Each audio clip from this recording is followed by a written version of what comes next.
pleasant welcome to Lntv News Live. This is a 30-minute presentation of all the latest developments about Liberia, Africa, and our global village. It's Tuesday, March 19, 2019. My name is Zokwe Beslokon, and anchoring this edition of the program. In the headlines, President George Manneh and delegation arrive in Abu Dhabi to rally support for government's pro-poor agenda. Liberia's permanent representative to the United Nations hails President Weah's commitment and support to women's empowerment. Agro-Processing and Industrial Workers Union of Liberia President Ibrahim Nimlen wants swift actions taken to remedy the situation at Firestone Plantation, and of the home front ailing that Algeria's ailing President Abdelaziz Bouteflika has abandoned his bid for a fifth term in office. These stories plus many other developments are all coming up in the program Lntv News Live. But first, we are taking a short break to be back with the faces of the newsmakers.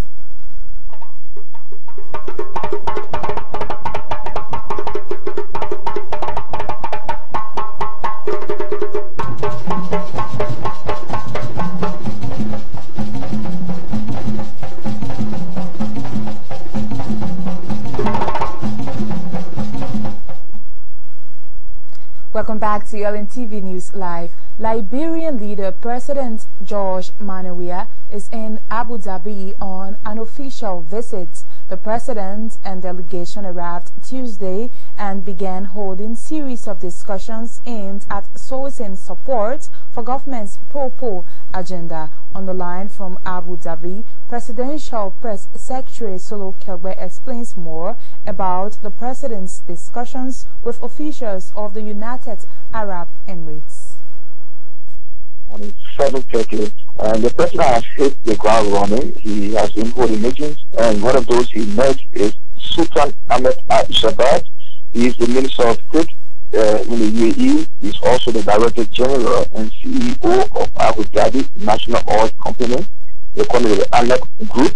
He is also the Chairman of Maghreb and the Chairman of Abu Dhabi Ports. He is also an advocate for alternative energy. And this meeting has been very fruitful discussion. Both leaders discuss issues of bilateral ties. But what is more interesting is the willingness of the United Arab Emirates leadership to fully pledge their support in helping the president achieve his agenda. The minister said, "We are going to work with you and work with Liberians to make sure that you succeed." So he has expressed interest in a lot of sector, in addition to agriculture we will be talking about, but he's very much interested in helping Liberia with their rural connectivity. So he has instructed his team of technocrats to go immediately to accompany the president or follow the president immediately to Liberia to do their own studies of the road. And the president has told them that he will rest until the entire country is connected by roads. So they have expressed interest in doing roads and helping the president do whatever roads that is left, whatever challenge you have in terms of moving the road. They have pledged their support to do the roads. They have also expressed in the energy sector, they expressed particular interest in revamping the LEC. So a team of people will come to work with LEC in terms of improving or serving the country with renewable energy. They are talking about working the range of more than 400 megawatts to see whether they can service our dams and whatsoever. So as I said, the meeting has been very fruitful. In addition to agriculture, they have discussed the issue of LEC, like renewable energy in Liberia. They have discussed the rural connectivity, and they are also looking at improving the health sector. So in the next 30 minutes, the president will be meeting the crown prince of the UAE, and they will be discussing further ties. The president of the Agricultural, Agro-Processing and Industrial Workers Union of Liberia, Ibrahim Nimlen, has called for stronger and prompt action to be taken by national government to help arrest the current situation at Firestone Plantation. Mr. Nimlin said their position is to protect the interest of their employees, adding that they will not negotiate with any party against the interest of the people. Call on the parties to see this as a prompt and decisive position should be taken to rescue the current situation. But what I will assure the worker of Firestone, I will not be signatory to any document. I repeat, as a president of AWU, even will not be signatory to any document that will not address the current situation. Our situation is beyond quality. Government, shake up yourself. Our people should stay on job. Company, bring out those policies, bring out those proposals. Let us look at it and reflect the situation or minimize the situation.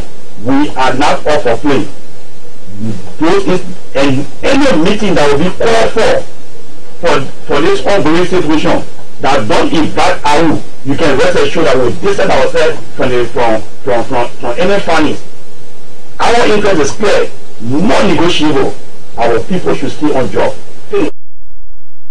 Mr. Nimlin, however, warned parties involved in the situation to jointly work together to help address the issue void of politics. I think that this void of politics, this is the real issue.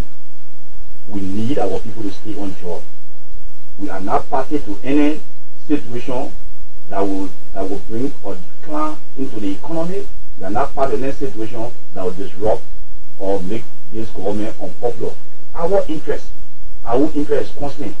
Let our people stay on job, do everything. What is wrong for some concession? What is wrong for some suspension of our tariff? What is wrong for those people and those that are controlling the fiscal arm of this government to sit with Firestone, to look at the constraint? What is wrong? We are not here for play game.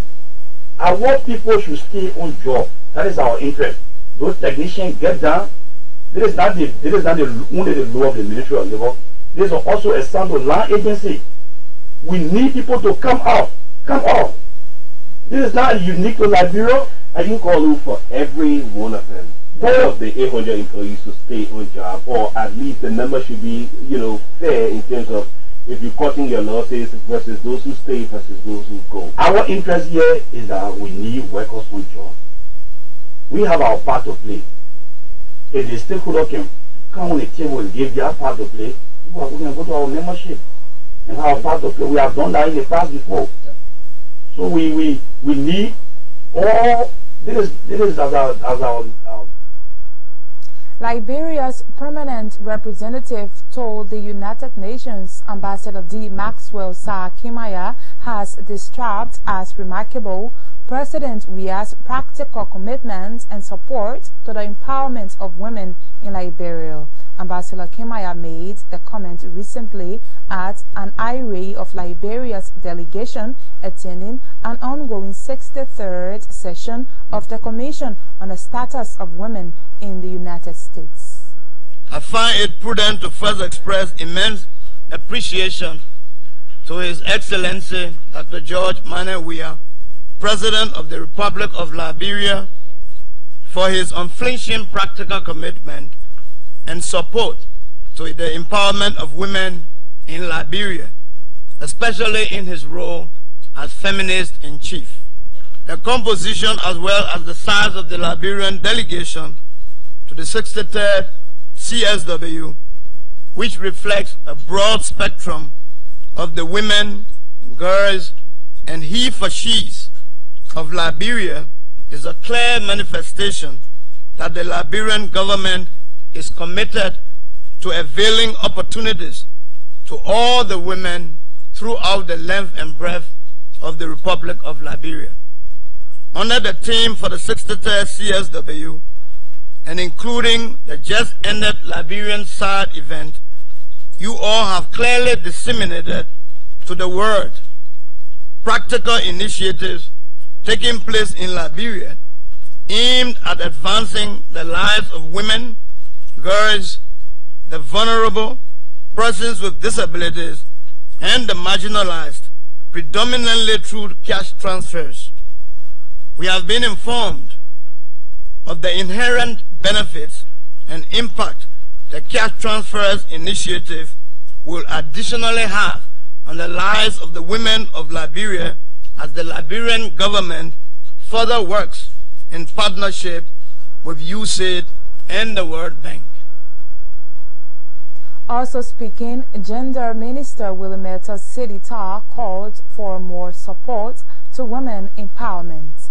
From 2010 to 2014, over 3,000 households were on cash transfer in 2 of the poorest counties in Liberia during the pilot project. Of those households, about 70% of them were all female beneficiaries. The midterm evaluation of the program conducted by the Center for Global Health and Development at Boston University in June 2012, titled External Evaluation of the Bombing Social Cash Transfer Pilot Final Report, demonstrated the significance and the impact of cash transfer on households on improving their livelihood and improving food security. Children were put in schools, there were provision of meals, homes were improved in a number of ways, people even built houses, people had access to health, and household income generating activities increased, such as soap making and small markets, and we were able to see a lot of different things happen and get boosted for those who were beneficiaries. It also became glaringly clear the cash transfer was significantly contributing to the education and health sectors, as well as the empowerment of women and girls. Consequently, the government of Liberia has employed significant efforts to ensuring that gender perspectives are mainstream in its National Development Plan launched in 2018. Well, if you have just joined us, this is a reminder that you are watching Lntv News Live, a 30-minute presentation of major news, views, interviews, background reports, and analysis shifting the destiny of Liberia, Africa, and our global village. It's Tuesday, March 19, 2019. My name is Zokoi Beslokonen, anchoring this edition of the program. Let's recap our headlines. President George Manawiya and delegation arrive in Abu Dhabi to rally support for government's pro-poor agenda. Liberia's permanent representative to the United Nations hails President Weah's commitment and support to women empowerment. Agro-Processing and Industrial Workers Union of Liberia President Ibrahim Nimlen wants swift actions taken to remedy the situation at Firestone Plantation, and of the home front, that's Algeria's ailing 82-year-old leader Abdelaziz Bouteflika has abandoned his bid for a 5th term in office. Lntv News Live takes a short break, and when we come back, we will join Koluba Zeze to fill us in with the world of sports. Keep watching.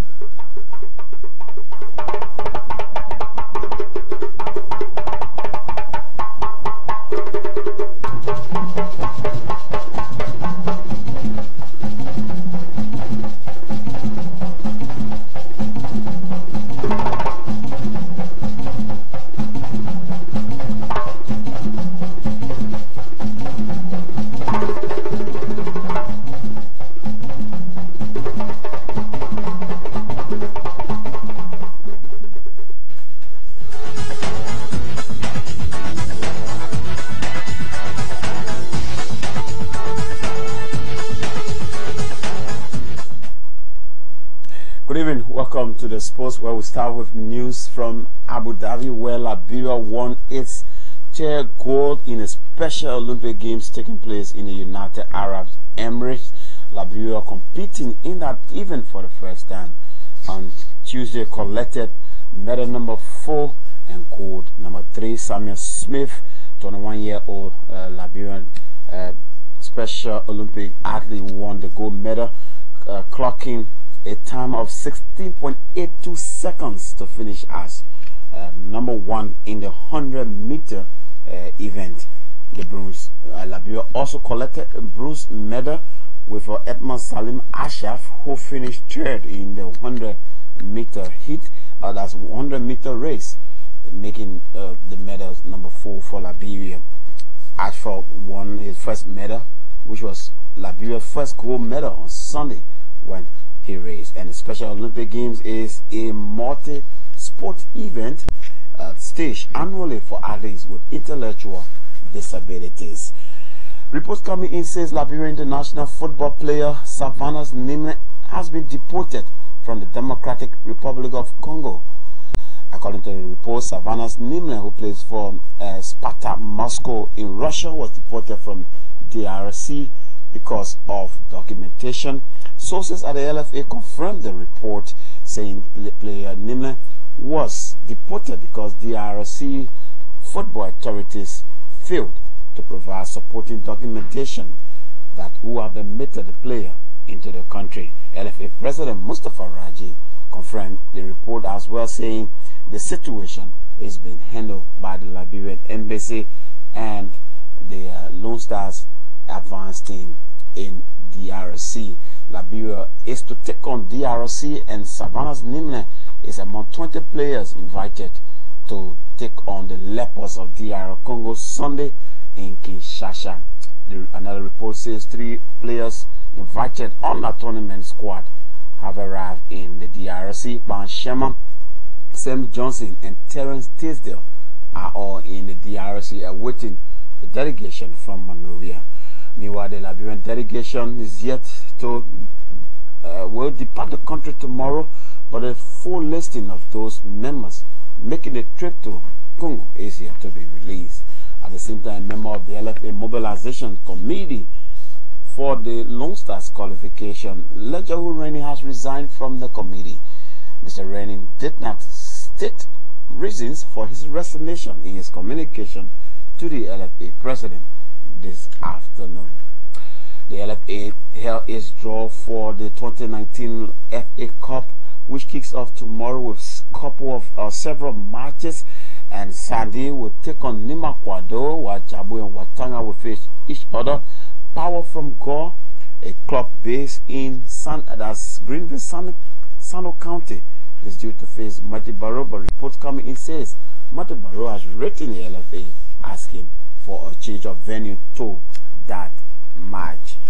And a record 9 countries have told FIFA they want to host the 2023 Women's FIFA World Cup. Argentina, Australia, Bolivia, Brazil, Colombia, Nepal, that's New Zealand, and South Africa have formally declared their interest. A joint bid for the tournament could also be made by North and South Korea.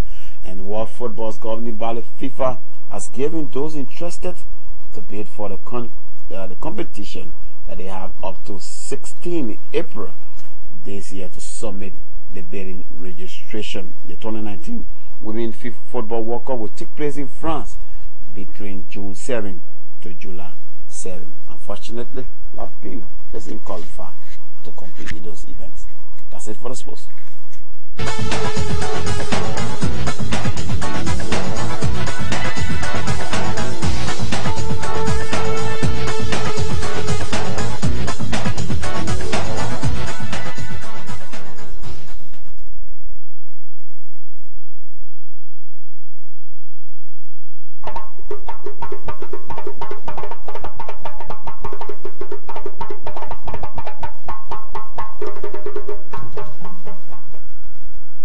Many thanks to Kwaluba Zeze for filling us in with the passion of live sports. We continue with LNTV News Live. The Secretary General of the Agricultural, Agro-Processing and Industrial Workers Union of Liberia, Edwin Sisco, has disclosed that the best move to Liberia's agriculture sector forward is through diversification. Mr. Sisco, speaking in an LNTV interview, encouraged national governments to get more involved in practical approach to help improve the sector. He named cocoa, coffee, and many others as some of the new ways to help fast-track development in the sector. For the agricultural sector in our national economy, the way to go is diversification. There is nothing else we can do. We have to diversify. In as much as rubber is on the downtrend, there are other crops, that traditionally Liberians are being plenty, like cocoa, coffee, and other stuff. So definitely even rice. So we need to diversify, and we think if government can get involved in the entire process, and all of the parties can get on the table, we'll definitely try to avoid this situation, which is very, very critical to our national economy. Also inform our national government through the labor regulatory agencies, which is the Ministry of Labor, considering this particular aspect, and we indicated that the government should take it very serious. You know, we place an urgent attention to this notice, to the point that we even asked the minister to engage the office of the president, because at this time in our history, with our shrinking economy, you cannot lay off thousands of workers. And you know the devastation and the impact, considering the livelihood income of thousands of workers, at this time is very critical. Meanwhile, Mr. Sesko noted the planned decision by Firestone Liberia is untimely and should be looked at urgently. From a historical perspective, the issue regarding redundancy, especially at the plantation, at Firestone Liberia, is not strange. Firestone has, over the years, carried out redundancies, depending on the growth of the production area, of the workforce. Of the workforce. And so this has been something that have been done, from time to time. And while redundancy is going on, at the same time too, they can also be carrying out employment, because it's an agricultural setting. Yes. At certain time, certain part of the plantation will be old, and they will cut down the trees for replanting. At the same time, other parts of the plantation will be at production level, and they will start to employ. But what is alarming concerning this current trend? So you agree that it's a normal practice? No, definitely it is a normal practice. But what is alarming concerning this current trend is that the measure that the company has currently indicated that they will be taking is not conclusive. It's something that is going to continue. And considering the fact that our national economy is shrinking at this time, we have considered this very serious, risky, and critical to our national economy. And that is why we have raised all of the necessary red flags, in terms of even engaging the company, because initially when the company wrote AWU, considering this downturn in the workforce, we engaged them on a bipartite basis, to see how we can find a solution to the problem. And though we have had a series of meetings with them, but those meetings were not conclusive. As part of Access Bank 10th anniversary celebration, it has donated several assorted and hygiene materials to the Monrovia City Corporation. The items include 5 pieces of wheelbarrows, 28 cartons of Clorox, safety gloves, and dustbins, among others. Presenting the items to MCC, 2 senior employees of Access Bank, Nanchi and James Howard, said the donation is meant to enhance the work of the Monrovia City Corporation, MCC.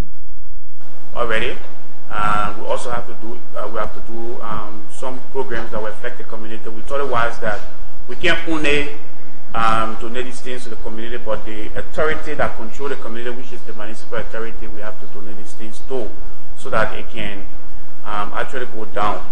All right, so that's the reason we're here. We started donating. These are a series of assorted hygiene and cleaning materials to the city corporation to enhance their work. We believe that with these donations, you can be effective and efficient in your activities. Wherein we have identified the efforts, the hard work of the city government in ensuring that we have the right environment to operate. And we've also seen a lot of work going on, young people on the street. The We Are for Clean City campaign, they are involved. And we haven't closed our eyes to all of what you've been doing. Therefore, since we are celebrating our anniversary, we decided to identify with you in what we've brought, so that your effort in ensuring that our city is clean, your effort in ensuring that we have a secure business environment is actually buttressed. So we hope that whatever we are doing here today, in the long future, we will do more as we improve. And we also hope that you will use whatever we are doing and see it as an opportunity to encourage young people to do more of what they are doing. Let's now bring you our foreign development. Algeria's new Deputy Prime Minister says President Abdelaziz Bouteflika will hand over power to an elected president. The decision followed Friday's biggest protest in the history of the country, demanding the resignation of President Bouteflika. Let's bring you highlights from the protest compiled by Global News.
Many thanks to Global News for that report. Let's now recap our top stories. President George Weah and delegation arrived in Abu Dhabi to rally support for government's pro-poor agenda. Liberia's permanent representative to the United Nations hails President Weah's commitment and support to women empowerment. Agro-Processing and Industrial Workers Union of Liberia President Ibrahim Nimne wants swift actions taken to remedy the situation at Firestone Plantation, and of the home front, Algeria's ailing 82-year-old leader Abdelaziz Bouteflika has abandoned his bid for a fifth term in office. Well, this is how we draw down the curtains on tonight's presentation of the program Lntv News Live. Many thanks to you all for your viewing role. Many thanks to all of our reporters, correspondents, technicians, switchers and editors for making this package a success. Lntv News Live is a production of the television department here at the Liberia Broadcasting System. This program comes on every Monday to Friday, with the early edition at 10 to 10:30 in the morning and the late edition at 8 to 8:30 in the evening. On behalf of the entire television staff, my name is Zokwe Beslekonen. I've been anchoring this edition. Have a good night. Bye-bye from Painesville.